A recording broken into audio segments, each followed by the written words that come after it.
अब बात करते हैं क्या इंटरनेशनल स्टूडेंट्स पे क्या इफेक्ट पड़ने वाला है, प्रोफेशनल्स पे क्या इफेक्ट पड़ने वाला है, और मेरे ऊपर मेरे जो प्राइसेस बढ़े हैं उस पर क्या इफेक्ट पड़ा है। अगर मैं अपनी बात करूं तो अगर मैं पहले शॉपिंग करने जाता था मेरा तो इस बात का जरूर में ध्यान में रखना। तो अगर आप आने की सोच रहे हैं 2023 में, तो जो रेगुलरली न्यूज को फॉलो करते हैं उनको पता होगा कि यूके की जो इकोनॉमिक कंडीशन है वो इतनी खास नहीं चल रही है अभी। यूके के अंदर रिसेशन चल रहा है, ठीक है।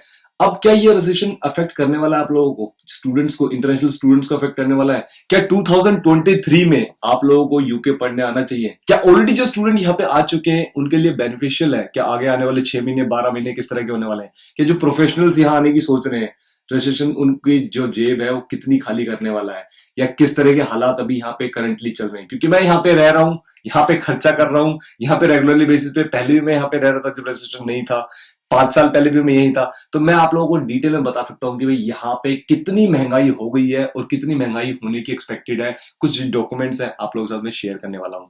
तो अगर आप लोग जानना चाहते हैं कि यूके में रेजिस्ट्रेशन की मार्क किस तरह की पड़ रही है, या यूके की जो कंडीशन है वो इकोनॉमिक कंडीशन है वो कैसी है, तो इस वीडियो में बने रहना, एंड तक जरूर देखना। किसी को ये लग रहा हो ना कि भाई जो यूके के अंदर अभी इकोनॉमिक डिक्लाइन आया हुआ है ये यार बस यूके में ही है और कहीं पे भी नहीं है, कहीं नहीं आता। हर कंट्री में कभी ना कभी ऐसा होता है, कुछ ऐसी सिचुएशंस होती हैं जिसके बेस पे यूके में थोड़ी सी हालत ज्यादा खराब है इस वक्त 2022 के अंदर।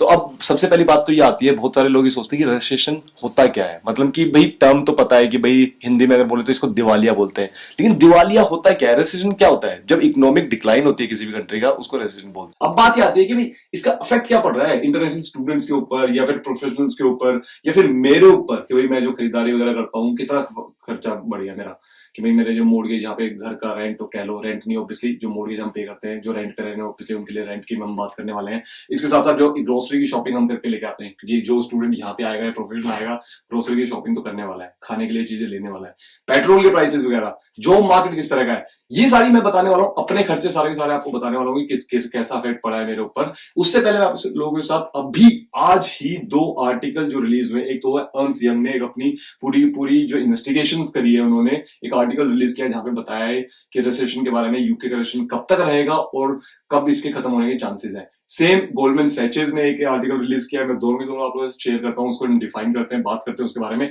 उसके बाद जंप ऑन करते हैं कि मुझ पे क्या इफेक्ट पड़ रहा है और आप इंटरनेशनल स्टूडेंट्स पे इसका क्या इफेक्ट पड़ सकता है। तो ये आर्टिकल है जो 17 अक्टूबर 2022 को छापा है, ठीक है। किसने छापा है? Ernst and young.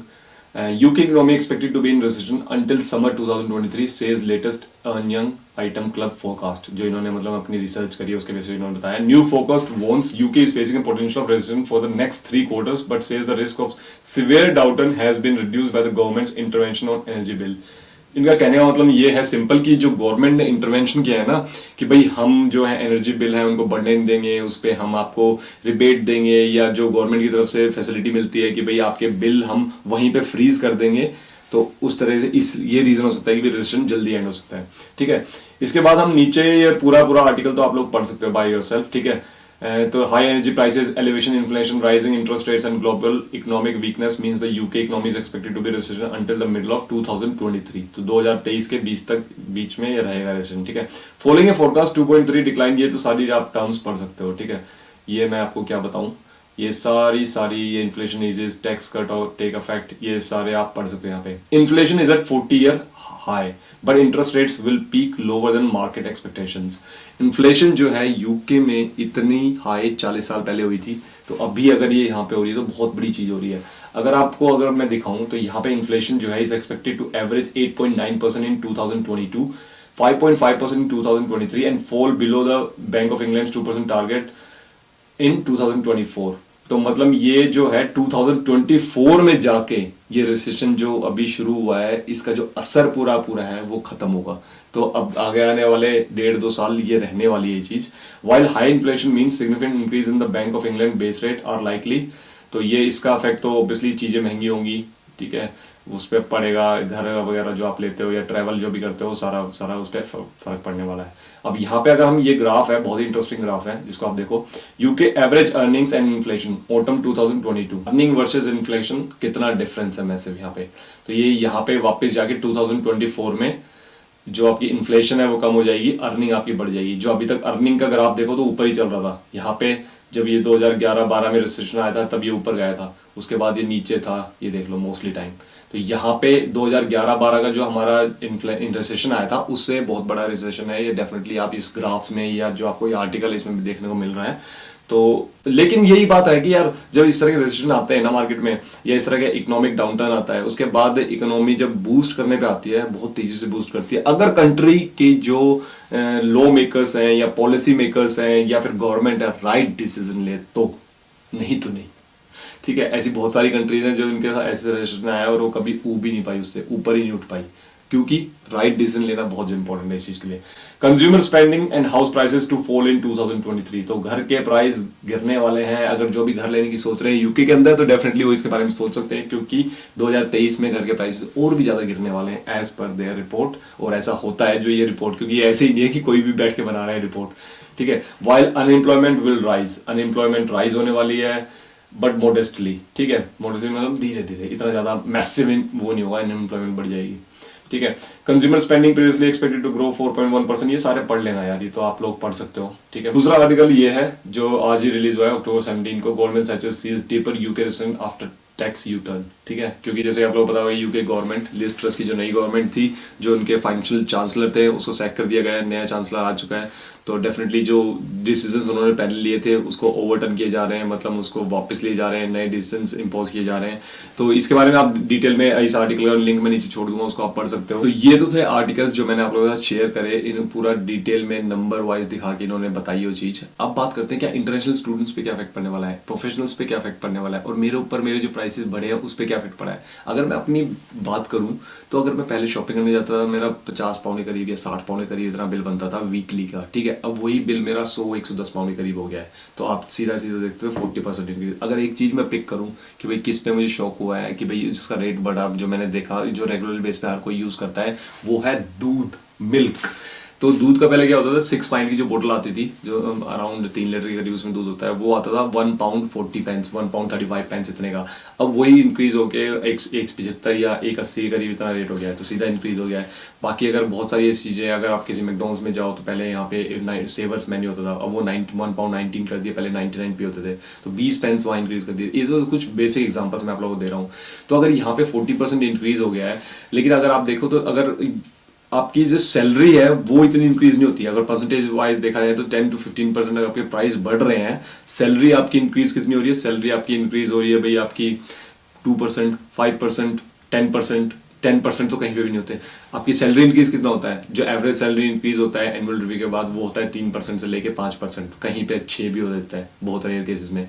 तो देख सकते हो आपकी कितना डिफरेंस है कि भाई आपके प्राइसेस जो बढ़ रहे हैं चीजों के उनका वर्सेज आपकी सैलरी जो बढ़ रही है। ठीक है, अब जो एक सबसे बड़ा जो इंक्रीज हुआ है वो है इलेक्ट्रिसिटी और गैस का, इसलिए गवर्नमेंट ने इंटरवेन किया कि भाई हम आपकी जो रेट है ना आपकी फिक्स रखेंगे थोड़े टाइम के लिए, कि थोड़ा सा लोगों को हेल्प मिले। मोर्गेज क्या होती है, भाई आपने जो हाउस लोन ले रखा है उसका रेट अभी मैंने रिसेंटली अपने हाउस को रीमोर्गेज करवाया है, जिसका मेरा पहले रेट था 2.4% बाय टू लेट प्रॉपर्टी थी, मतलब जो आप प्रॉपर्टी खरीदते हो सिर्फ किराए पे चढ़ाने के लिए।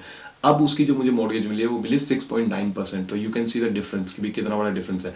ऑब्वियसली अगर आप पहले 100 पाउंड एज एन एग्जांपल में ले रहा हूँ, 100 पाउंड अगर आप पे करते थे मॉर्गेज के लिए, तो अब सीधा सीधा वो 250-300 पाउंड करीब हो गई है। तो इंक्रीज कितना हो गया है। रेंट नहीं बढ़ा सकते आप इतना, क्योंकि ऑब्वियसली एकदम में रेंट इतना थोड़ी ना बढ़ा दोगे, आपकी टेनेंट कैसे पे करेंगे, क्योंकि उनके और भी तो खर्चे हैं।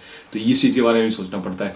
इसके साथ साथ अब जो एक सबसे मोटा है यहाँ पे पेट्रोल का, आप सीधा सीधा देखते हो, मैंने हमेशा देखा है 1 पाउंड 20, 1 पाउंड 30 इतना रेट होता था। अब यहाँ पे जो रेट है पेट्रोल का 175, 180 का, तो ये काफी इंक्रीज हो गया है। अब प्रोफेशनल्स जो यहाँ पे आ रहे हैं वो डेफिनेटली वो देख सकते हैं ग्रोसरी वगैरह प्राइसेस वगैरह कितना यहाँ पे बढ़ रहा है।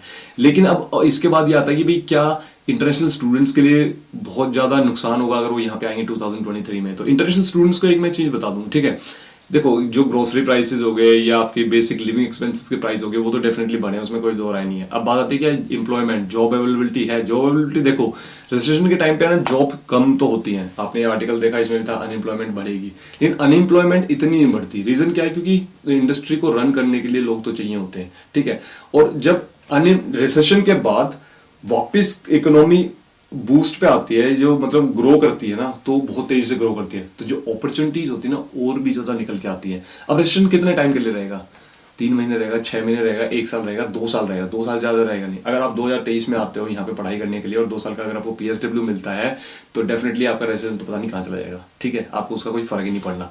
अगर अभी भी आप आए हो 2022 में और आपको लगता है कि भाई रेसेशन आपको बहुत ज़्यादा अफेक्ट करने वाला है तो गलत लग रहा है आपको। रेसेशन आपको बिल्कुल भी अफेक्ट नहीं करने वाला, हाँ थोड़े टाइम के लिए कर सकता है, लेकिन आगे जब PSW आपको मिल जाएगा, इकोनॉमी बूम पे होगी, इकोनॉमी में बहुत ज़्यादा पैसा इंजेक्ट हो रहा होगा, क्योंकि क्या होता है रेसेशन पे है ना, बहुत सारे मिलियनर्स भी बनते हैं। कैसे? क्योंकि उस टाइम पे जो इकोनॉमी में या फिर जो भी इंडस्ट्री में इन्वेस्ट करते रहते हैं, बाद में जब इकोनॉमी बूम पे आती है तो उनका पैसा ही बनता है, और ऐसा हर इंडस्ट्री में होता है। और अगर लॉकडाउन के टाइम पे देखो तो आपने बहुत सारे लोगों ने इधर उधर इन्वेस्ट किया और उसके बाद जब बूम आया इंडस्ट्री में वापस तो उन्होंने पैसा ही बनाया। तो इंटरनेशनल स्टूडेंट्स को पर्सनली मैं बता दूं, सिर्फ और सिर्फ आपके जो लिविंग एक्सपेंसेस हैं डेफिनेटली वो कॉस्टली हो गया, आपका रहने का खर्चा थोड़ा कॉस्टली हो गया है, लेकिन as per the jobs I don't see there would be any more changes.